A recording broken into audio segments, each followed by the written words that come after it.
And we are live again. Hi, everyone. Happy Friday. Friday, everybody. Yeah. I'm Dana from Big Dad Consulting. And I'm Bridget from Shift One Degree. So today we are talking about self-discipline. Which is very important. Sure, because especially now, when you work from home, it doesn't matter if you are self-employed or not. You need to have self-discipline. It's not easy to do it. And what's so interesting about it is my next newsletter, I'm actually going to be talking about it because, people have often said to me, oh, you're so lucky that you're self-disciplined. And I'm like, no, it's not. You're not born with it. It's not like a talent. It's something that you choose to develop yourself. So it's part of personal development. It's got nothing to do with born with it at all. Any single person can have it if they choose to, if they're prepared to do the work. I definitely agree. Like, I wasn't sure that I'm going to be able to work from home by myself and do it. But I was lucky enough that in my previous job, there was a time that I was working from home. So that actually helped me to develop that self-discipline. And that's why I think it's very important now to find that time and how not to let procrastination, be part of it, and how to do things the right way and keep on pushing and not being lazy and do stuff like this. Are the tips on how to self-discipline yourself? Yeah. Okay, so the first one is to acknowledge your weakness. And this is very important. And we always keep repeating on doing the SWOT analysis for yourself. If you do the SWOT analysis for yourself and you understand what are your weaknesses, you can find solutions on how to overcome them. Like, even if you like procrastinating things and you need to work with a better schedule, there's a lot of actually softwares today, like websites, that give you that service that can help you to manage your time better. Maybe you can find some partner that's going to work with you. Maybe you can find different systems to work on that. So that's why it's very important to acknowledge your weaknesses, because once you know that, yeah, I think also tying in with that is I've just had a coaching session now with a client, and we were talking about she needed some legal work done. And she said she's kind of figured some stuff out because she's wanting to save money. And I'm like, I hear you. However, I'm a massive believer in stick to what you're good at and outsource where you're challenged. So if you're not a legal person, you're not a financial person, you're not whatever, you're a coach, whatever you're not, outsource that. And what you are good at, focus on that. I definitely agree with this. And we don't get it. Like, as a self-employment, and it's funny because I had a conversation today about this. We are struggling to outsource stuff. But if you look at the big companies, they're also outsourcing it. They want someone to criticize that situation. So they bring also people from the outside. So do it. If they do it, why cannot we? If we're trying to copy paste them on so many things. So find someone that's going to help you, like even it's a consultation or something. And the second one is create a plan. So I have a plan. I think, when this whole thing started in the very, very beginning, my whole thing was I need to exercise every single day. So my plan was, as soon as it's light, get outside and go in the garden or whatever the case was. And then after we were allowed out on the 1st of May, now I've gone like, okay, as soon as it's light, I'm out on the road and I'm running. So I know that that's commitment. So I've got a plan. But I think without a plan, you just kind of dwindle and drift, really. You need a structure, a plan. And I think it's a general, when you have a business and when you don't have a business, you can say today that tomorrow, what my plan is to do X and Y and Z. But when you get up in the morning, you can still allow yourself to go with the flow and not to be too hard on yourself. You can say, okay, so today I'm going to do just A and Z and I'm not going to do the rest because that's what I feel like. And that's okay. But when you have a plan, you've got something that's in your mind that you know that you need to do. And you need to have this, like we all have to. And we always say planning is the key for success. In everything you do, if you're not going to plan, if you're not going to have an action plan, how can you get somewhere? Because you're always going to wait to procrastinate things and not to do it and to delay it. Because why? But if you write it down, like you're saying, that's something you can commit to. And for those of you watching us, please share with you, how do you actually, are you good? Like, you have a self-discipline? Are you doing it? Are you not? What's helping you to discipline on your daily? So, and if you agree or disagree. Exactly. Yeah. Okay, so the next one is to remove temptations, when you need to, when it's necessary. Because if you, for example, so I can say on myself that when I work during the day, I like to have the TV on because I like that background noise. But for Yeah. some people, this is something that's going to distract them and they're not going to be able to do both things. So don't open the TV the entire day if you're at home. If you know that, for example, there's some, I don't know, distractions that you can have around you, even like with the kids. So find the time that your, husband or wife can be with the kids, that you can have some time to close the door and, Yeah, I think also around, going on, like people were saying how many times a day that they actually look at their phone. So it becomes a habit. So the phone's there, so you keep checking, you keep checking, you keep checking. So how much time do you waste? Because you take your focus away from what you're doing, look at your phone, but nothing's actually happened. Get back. So it's those things as well. Put your phone away. Don't be on social media all the time, just scrolling through. And I find I sometimes get distracted. I'll be listening to a podcast, something will pop up and I think, oh, great. And I start watching that and I'm just like, yeah. So those temptations, very easy to be distracting. Yeah. It is, but you know what? But also like, try to prevent and remove these temptations, but also don't be too hard on yourself, okay? Because everything here is advices and tips for you to use. But again, we're the only one that can be very hard on ourselves. And so don't let it be. It's okay to allow yourself some days to say, okay, I just want to play with my phone a bit, like just to clear my mind, and that's fine. But when there is stuff that it's important for you to do and to finish it by the end of the day, to remove these distractions and all these temptations. Yeah, very much. And the next one is to practice removing yourself to be tolerant of emotional discomfort. So in other words, what that means is sometimes let me put it this way, sometimes doing the right thing is not the easy thing. And by not giving into temptation of whatever it is you're going through. So if you don't want to give into temptation, it's quite good. And it sounds almost a bit kind of a bit cynical, a bit kind of negative, to put yourself in a space of feeling fearful or feeling lonely or feeling sad. But actually sitting in it is very, very, very powerful, as opposed to trying to always make yourself feel okay, because sometimes you don't feel okay. So to tolerate being uncomfortable is quite powerful. So I always say, and especially because it's something that comes up a lot recently around my life and my clients and friends, that a lot of people have so many fears around them, because now I think like we're in lockdown, so there's a lot of time to reflect and things are coming up. And what I always say is that, you need to acknowledge that fear. So take a notebook, and just write down what are your different fears. Write down the emotions that make you feel maybe uncomfortable. Write it all down, acknowledge it, and just let it be. But don't give a story. Yeah, don't give a story to it. Just acknowledge you're feeling sad or fearful, and that's it, but without the story. Yeah. It is, because as I said to you before we started, like yesterday, I wasn't sure, like I wasn't having such a great mood and I wasn't feeling like too much. But then I said, okay, I'm going to acknowledge it. I gave it some time to sink in. And then I just got up and I've done what I need to do. And I've done exactly what I was planning to do.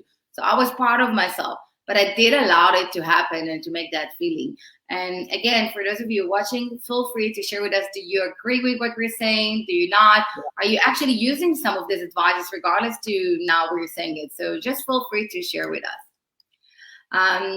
The next one is actually to visualize a long-term rewards.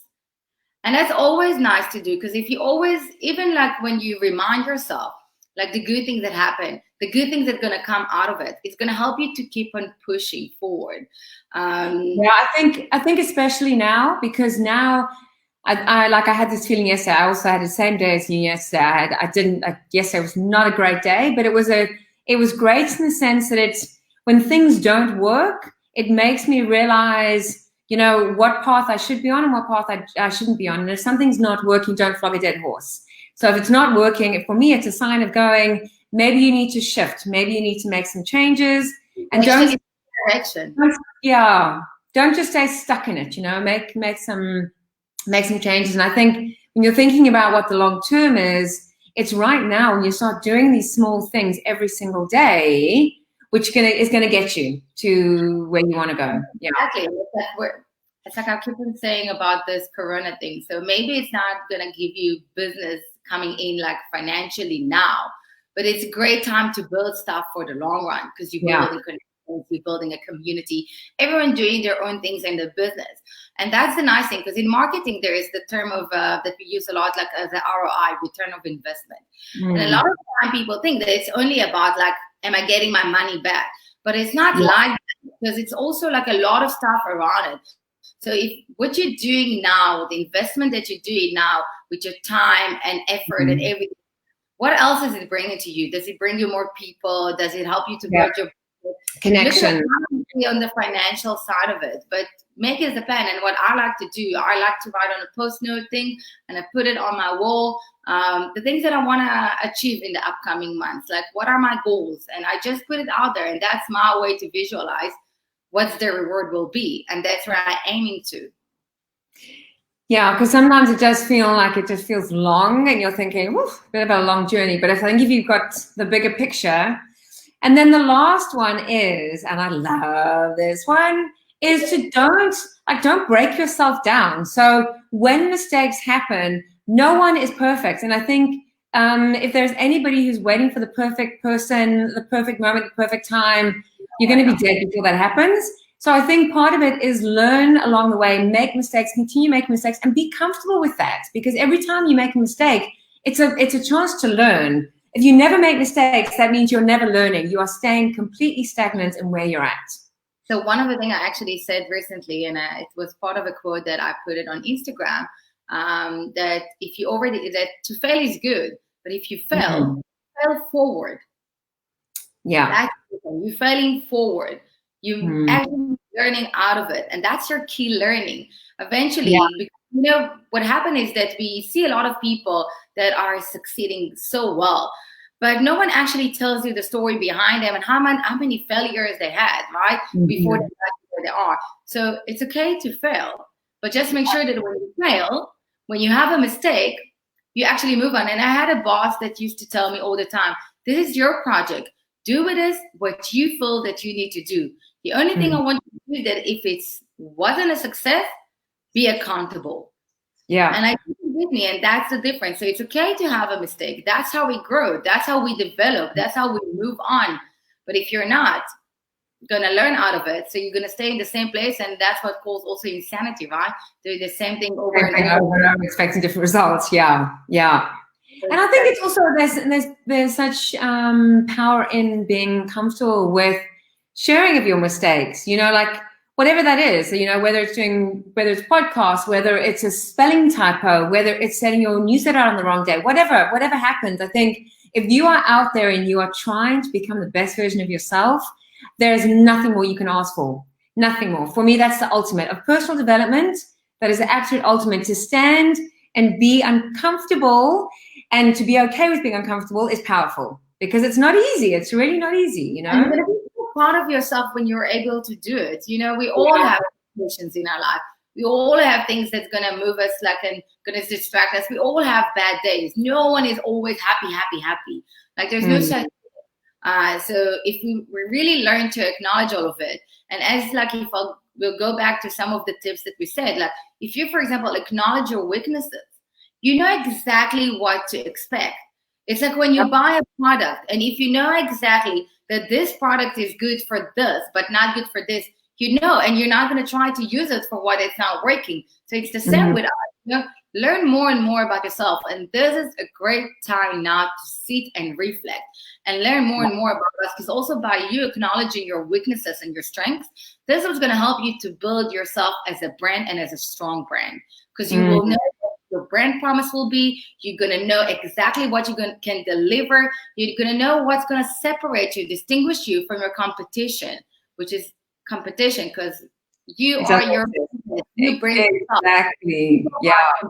I really don't believe in that term of like when it talks about small business entrepreneurs as a competition, because you are the business, you are the brand. Yeah. We can both say the same thing. Some can feel a connection to me, some can feel a connection to Bridget, and that's the difference, because we got different personalities. And that's a nice thing. So acknowledge your weaknesses. This is important. Yeah, and then create Create a strategy, have a plan. I mean, I love structure, as we know, but planning and structure is so important. It's so important. It is very important. And just remove all the necessary temptations that there is around you, because they're easily can distract you, and that can destroy the self-discipline. So if you can overcome this, you will be so proud of yourself. But again, as we said, don't be too hard on yourself. It's okay to say, for the upcoming hour, I'm going to allow this distraction to happen. But after that, I'm done. I'm getting up and I'm doing it. No for procrastination. Yep. And tolerate emotional discomfort. So when you're feeling fearful or sad or lonely, don't try and mask it or escape from it or run away from it, which is so easy, it feels so much better to do. Literally just choose to sit in it, because it will pass. It will pass. It's definitely, and just start to visualize the long-term rewards that you can see. Once you see what can happen, and you can find even a role model, people that actually succeeded and and that it's working for them, and think, I can be there. I just need to work hard, to plan right, and I'll be there. So just put it and find a way to remind it to yourself. And acknowledge and congratulate yourself on your mistakes. Don't be hard on yourself for stuff that you do, the mistakes you make. Like, if you make a mistake, just go, well done, I'm that much closer to where I want to be. And it's part of the process. So yeah, don't be hard on yourself with mistakes. It is. And you know what the nice thing is, that we all have a different pace. So be okay with this. Go with the flow. Go with your own pace. Don't try to compare yourself to others. Just go with your own pace. And if you fall, you get up. Something else that's just come into my mind is what I just thought about now as well. It's like, be mindful about who we do always talk about this, but be mindful about who you spend your time with and who you surround yourself with. Because if you are making mistakes and you're learning along the way, and you're surrounded by people that are choosing for whatever reason to make you wrong or make you feel less than or judge you on it, remove them. Remove those people, because you don't need them. You really flipping don't need them. No. It is. I think we repeat it all the time. Find the right supporting group around you. Yes. People that will keep on pushing you, that if you commit to something, they will keep reminding you and not going to give you the slack that, like, okay, no, you don't need to do it. And support you. And support you is a big thing, you know? Yeah. Really, it is. Yeah. And then on Tuesday, which is a nice kind of tie-in with this, we're gonna have, I think, maybe 1 or 2 weeks on self-awareness. Because again, I think that so ties in with this whole theme. You know, if you are self-aware and you're aware of your thoughts and your feelings, it makes it a lot easier to manage everything else. It is, because once you know yourself, your clients will know you as well. Because you're loyal to yourself, you're going to be authentic, and that's what people are looking for. So if, as much as you know about yourself and you learn to accept it, that's how you're going to bring it out there. And that's what's going to help you to build a strong brand, which is very important, because people buy from people. If they're going to feel that you are not true to yourself, they're not going to want to be with you. They're not going to work with you. So if you know, and I think that's why it's very important that we're working on the self-discipline, on changing your attitudes, and the self-awareness. Those are tools for you to use in this specific time to help you grow and get to a better place. Yeah. If you have any topics that you would like us to speak about, to give you tips about, so feel free. Or your challenges, like if there's challenges you have around self-discipline, or if there's something you've been trying to change or work on, like, yeah, we would love to hear some feedback on that. Yeah. Yes, and in general, just keep on giving us likes and hearts, and we appreciate any feedback. So really hope that we took some nice tips with you today, and that you're going to try to implement them, and you're more than welcome to share what's working and what's not. Tuesday. Bye. Bye.